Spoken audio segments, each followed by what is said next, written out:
Saudara Gubernur Jawa Barat Deddy Mulyadi menyatakan alih fungsi lahan akibat tak sesuai tata ruang diduga jadi salah satu pemicu longsor Cisarua.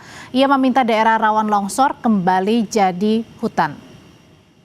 Daerah Kemiringan yang seharusnya ini daerah hutan rimbun, kebun bambu berubah jadi perkebunan sayuran. Dan pakai plastik kan, wah adalah tata ruangnya harus segera dibenahi. Berulang-ulang saya katakan, daerah-daerah yang seperti ini tidak layak jadi kebun sayur, layaknya jadi hutan bambu. Ya, sudah lama kita ini membangun tidak didasarkan pada mitigasi bencana. Adanya dugaan alih fungsi lahan yang tak sesuai dengan tata ruang menyebabkan longsor di Cisarua. Lebih lengkap kita bahas bersama anggota DPR dari Komisi 4, fraksi Partai Demokrat, Pak Herman Khairun. Selamat malam. Selamat malam, Audrey. Ya, dan ada juga di studio dengan pengampanye urban berkeadilan dan tim riset Wahana Lingkungan Hidup Indonesia atau WALHI, Mas Wahyu Eka Setiawan. Mas Wahyu, selamat malam. Selamat malam. Saya mau tanya dulu ke WALHI, Mas Wahyu, apa benar dari pengamatan Anda sampai kejadian kemarin di hari Sabtu longsor terjadi di Cisarua, Kabupaten Bandung Barat ini disebabkan utamanya karena alih fungsi lahan di sana? Ya. Pastinya ketika kita bicara landslide ataupun longsor itu pasti karena ada alih fungsi di atasnya. Kita bisa bayangkan alam itu seperti rambut kita.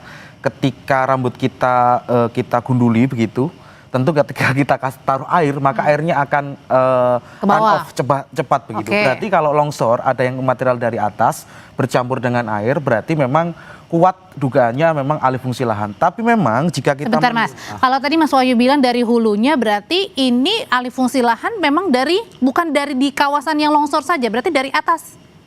Saling terkait. Jadi antara wilayah hulu, antara wilayah tengah itu alih fungsinya cukup masif. Terutama kalau kita bicara di wilayah Cisarua, begitu di wilayah atasnya, itu terjadi salah satunya alih fungsi untuk pertanian. Nah, kita bisa cek di Google Earth ataupun citra satelit itu akan tampak terlihat. Dan ketika kita ke lapangan, informasi dari teman-teman Wali Jawa Barat memang terjadi alih fungsi tersebut. Dan daya dukung, daya tampungnya sudah menurun. Nah, salah satunya yang terlihat adalah kalau di atas alih fungsi menjadi tempat pertanian sayuran, di bawah pembangunannya semakin masif. Karena apa? Karena ya menumpuk ruang-ruang yang seharusnya itu menjadi ruang terbuka, sawah, lahan berubah menjadi permukiman. Pembangunan rumah maksudnya di bawah? Permukiman gitu. Karena apa? Bandung Barat, Bandung Utara itu semacam menjadi kawasan yang padat banget begitu untuk menopang kota Bandung. Makanya kalau kita bicara banjir tidak hanya Bandung Barat saja. Bandung Utara pun juga rawan banjir dan juga rawan longsor. Sebelumnya di Dayeuhkolot, lalu di Bojong Soang juga terjadi situasi serupa. Oke, saya mau tanya dulu ke Pak Herman kalau gitu. Pak Herman Khairun, ini baru saja DPR tepatnya di Komisi 4, baru saja selesai rapat ya, begitu ya? Terkait dengan penanganan kasus bencana ini? Iya. Apa hasil sementara yang didapat, Pak Herman? Begini, kebetulan saya hari Minggu pagi mengunjungi langsung lokasi bencana. Dan tentu saya mendapatkan banyak cerita, masukan dari masyarakat di sekitar yang terkena bencana. Kami turut prihatin dan berempati dan selalu mendoakan semoga bencana ini tidak terjadi lagi dan tentu mohon ketabahan atas apa yang terjadi hari ini. Kami melihat memang bencana ini bukan sesuatu yang datang tiba-tiba gitu ya. Dan bisa kita lihat bersama di sana. Kami langsung berkunjung ke lokasi bencana dan bagaimana di atas atau di kaki bukit atau di kaki hutan Burangrang itu memang di sana sekarang sudah menjadi area perkebunan hortikultura. Dan tentu dengan tanaman-tanaman hortikultura yang tidak bisa menyerap air dan kemudian terjadi hujan 4 hari berturut-turut, ini memang dipastikan ada potensi terjadinya longsor. Dan kalau kemudian sebelah kanan bukit, sebelah kiri bukit yang sudah menjadi tanaman hortikultura, kemudian air begitu banyak, dan ini tentu membawa tanah akhirnya turun ke bawah. Dan di bawah itu adalah perkampungan para petani yang mayoritas memang di situ berbudidaya hortikultura. Artinya di situ semuanya, Pak Herman, artinya di situ semuanya tadi bahkan disebutkan oleh WALHI bahwa dari atas saja sudah semuanya salah, alih fungsinya sudah berubah nih. Sebetulnya ya kalau berpedoman terhadap prinsip-prinsip lingkungan hidup, prinsip-prinsip pembangunan berkelanjutan, itu kan pemerintah bisa menata ya, bisa menata bahwa sesungguhnya kalau daya dukungnya masih memadai, apapun eksploitasi sumber daya sepanjang itu memenuhi terhadap unsur-unsur ataupun aspek pembangunan berkelanjutan, di mana kita bisa mempertahankan zona inti. Baperjunnya tentu tadi kalau Kang Deddy bisa ditanami pohon pohon bambu, dan kemudian silakan di zona pemanfaatan itulah yang nanti dijadikan sebagai zona pemanfaatan bagi kesejahteraan masyarakat. Oke, Pak Herman. Artinya memang ini harus ada konsistensi terhadap tata ruang yang harus ditata sedemikian rupa sehingga betul-betul prinsip-prinsip pembangunan berkelanjutan, berorientasi terhadap lingkungan, menjaga terhadap potensi-potensi terjadi bencana ini betul-betul dijaga oleh pemerintah. Oke, apakah Anda setuju dengan pernyataan dari Pak Herman Khairun tadi kalau nggak apa-apa alih fungsinya berubah atau tata ruangnya berubah asal berkelanjutan? Gini, rencana tata ruang itulah yang menjadi dasar kalau kita bicara soal pembangunan berkelanjutan. Pembangunan berkelanjutan itu didasarkan pada perencanaan tata ruang yang matang dan baik. Oke, wilayah kawasan lindung, maka kita harus tetapkan, kawasan lindung, maka tidak boleh diubah fungsinya. Maka kalau secara pilihan ekonomi, seperti yang sampaikan tadi begitu, bahwasanya ya kita memilih pilihan ekonomi yang menunjang keberlanjutannya. Seperti apa? Hutan pangan begitu. Hutan pangan itu kayak buah-buahan dan lain-lainnya. Tapi masalah utamanya di sini adalah rencana tata ruang itu seringkali tidak diimplementasikan di lapangan. Seringkali alih fungsi itu melanggar rencana tata ruang yang ditetapkan. Tidak ada ketegasan dari pemerintah daerah, terutama untuk mengecek. Bahkan izin-izin, misal pembangunan ataupun izin apapun, kadang melewati tata ruang.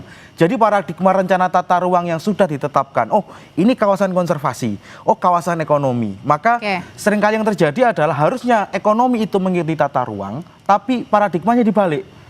Tata ruang yang mengikuti ekonomi. Makanya perubahan rencana tata ruang dari yang sebelumnya, di tahun sebelumnya hingga sekarang pada tata ruang yang baru 2024 begitu, itu banyak terjadi tumpang tindih kawasan. Salah satunya kawasan lindung, ada kawasan ekonomi, tumpang tindih di situ. Kalau terjadi tumpang tindih perubahan alih fungsi tadi, kalau gitu pertanyaan selanjutnya Pak Herman Khairun, ini siapa yang harus disalahkan? Apakah bisa meneliti siapa yang harus disalahkan? Karena kan pasti ini izin-izin ini sudah lama ya, bukan belakangan baru terjadi, pasti sudah banyak dan sudah lama juga ini kemudian di ACC. Gimana cara menindaknya? Tetap bersama kami di Sapa Indonesia Malam. Menyambung pertanyaan saya sebelumnya, Pak Herman Khairun, kalau gitu pertanyaannya, bisakah kita mengetahui siapa yang harus bertanggung jawab? Karena pasti alih fungsi lahan ini bukan hanya di ACC oleh 1-2 pihak aja, dan bukan hanya 1-2 pengembang atau kontraktor yang kemudian melakukan hal itu. Ini proses panjang ya, dan proses panjang inilah yang kemudian menyebabkan terjadinya bencana saat ini. Kita tidak bisa juga dalam situasi seperti ini menyalahkan siapapun. Namun tentu ini harus menjadi proses pembelajaran untuk kita, bahwa sesungguhnya menjaga lingkungan alam itu penting. Di mana tadi saya katakan konsisten terhadap tata ruang ini harus kita jaga bersama. Berarti tidak bisa dipidana, maksudnya tidak bisa dibawa ke ranah pidana ini? Ya silakan, bagi aparat penegak hukum bisa untuk mencari tahu sebetulnya apa yang terjadi di balik semua ini gitu ya. Ya bisa saja kalau kemudian aparat penegak hukum menemukan bahwa terjadinya penebangan liar dan kemudian pengalihfungsian kawasan yang di luar peruntukannya, ya tentu silakan, itu aparat penegak hukum yang bisa menentukan terhadap salah atau tidak salah gitu. Oke, kalau gitu dari Walhi sendiri, mulai dari mana kira-kira untuk menentukan unsur pidana, dan mulai dari mana juga siapa kira-kira yang terlibat? Susah nggak itu pertanyaan? Sangat susah sekali kalau kita bicara pada ranah pidana ya. Kalau kita bicara lingkungan, ini bicara soal prinsip pertanggungjawaban mutlak. Dan di dalam undang-undang lingkungan itu ada prinsip kehati-hatian, precautionary principle begitu. Dan ini memang menjadi tanggung jawab pemerintah begitu. Terutama pemerintah ini kan sebagai wakil rakyat begitu, yang memang mereka punya akses, punya wewenang untuk membuat satu kebijakan, dan mereka punya cara untuk melakukan implementasi. Yang menjadi pertanyaan saya adalah, kenapa baru terjadi bencana mereka kaget begitu? Kenapa tidak dari dulu-dulu? Walhi sudah mengingatkan sejak 10 tahun yang lalu, terutama di wilayah Bandung begitu, Kabupaten Bandung, di wilayah Bogor dan wilayah-wilayah lainnya pasca bencana Garut dulu. kita sudah mengingatkan evaluasi tata ruang, rencana tata ruang Jawa Barat evaluasi. Artinya karena tetap di ACC untuk kemudian diberikan di ACC untuk diberikan penataan, Iya. perubahan jadi menyebabkan itu masalahnya gini. Jadi di level pemerintahan kadang pemberian izin itu nggak ngelihat rencana tata ruangnya begitu. Kayak mereka tutup mata begitu saja. Asal ekonomi aja. Asal ekonomi, asal jalan aja. Dan ini kan akan menjadi pertanyaan adalah bagaimana keterhubungan antar stakeholder begitu. Karena di situ ada dinas yang memberikan izin, ada dinas lingkungan. Bagaimana peran mereka? Bagaimana peran juga gubernur? Bagaimana peran juga bupati, wali kota yang ada di wilayah-wilayah tersebut untuk bertanggung jawab atas kondisi itu? Tentu di sini ya mereka menjadi bertanggung jawab begitu. Karena apa? Karena mereka membiarkan proses-proses tutup mata ini berlangsung hingga hari ini, hingga menyebabkan bencana. Kenapa ketika bencana baru kita sadar? Kenapa nggak dari dulu-dulu ketika sudah diingatkan ada bencana pertama, bencana kedua, kenapa baru yang paling parah mereka kaget begitu? Ini kan menjadi pertanyaan kami. Berarti artinya Anda juga mau mengatakan bahwa kejadian alih fungsi lahan ini bukan hanya terjadi di Kabupaten Cisarua, tetapi apa yang terjadi di banjir di Jakarta sampai dengan sekarang, kemudian juga apa yang terjadi kemarin di Sumatera dan juga Aceh, ini karena semuanya alih fungsi lahan semua. Alih fungsi dan bentuk dari akumulasi perampasan ruang yang terus-menerus terjadi. Tidak hanya di Jawa Barat, di Jawa Tengah kemarin Purwokerto, di Kudus, bahkan di Jawa Timur. Itu menjadi bukti kalau memang kita setengah rentan situasi seperti ini. Dan kalau kita bicara soal krisis iklim, ya ini bagian dari krisis iklim yang berpadu dengan situasi di bawah, di mana ada alih fungsi, daya dukung, daya tampung tidak memenuhi, dan ini bukan lagi natural disaster, tapi man-made disaster begitu, yang bencana disebabkan oleh manusia, terutama juga faktor struktural. Kalau disebabkan oleh manusia, Pak Herman Hairun, tadi dikatakan bahwa memang apa yang kita alami belakangan ini di akhir tahun 2025 sampai di awal tahun, di mana-mana bukan hanya banjir di Jakarta, ada juga kemarin di Aceh dan Sumatera banjir longsor, sekarang di Kabupaten Cisarua dan masih banyak daerah lainnya, ini karena disebabkan oleh alih fungsi lahan semuanya. Kalau gitu bagaimana ke depan tadi dikatakan prosesnya agar tadi dipatuhi semuanya dan tidak selalu asas cuan saja? Ya, ini kan sekali lagi saya menekankan, ini adalah ketidakkonsistenan terhadap kebijakan tata ruang.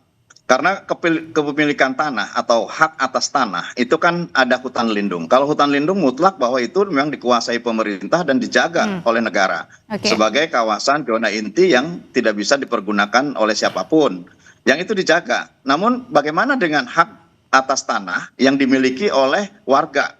Kan mereka juga butuh hidup, butuh penghidupan dan lain sebagainya. Nah ini yang harus menjadi kewajiban kita bersama, bahwa kalau memang kawasan yang tanahnya pun ini menjadi hak milik masyarakat, bagian dari penata ruangan zona inti dan masuk dalam kawasan zona inti Baperjun, ya ini juga harus dijaga, pemerintah harus masuk. Karena bagaimanapun ini tidak bisa rakyat membiarkan tanahnya begitu saja. Artinya kalaupun memang membutuhkan kehidupan sehari-hari kan harus diolah. Kalau gitu bagaimana kebijakan pemerintah, pemerintah itu pemerintah daerah, pemerintah provinsi. Kalau gitu akan berencana memanggil juga nggak Pak? Pemerintah provinsi, kenapa? Akan memanggil juga nggak Pemdanya, pemerintah provinsinya?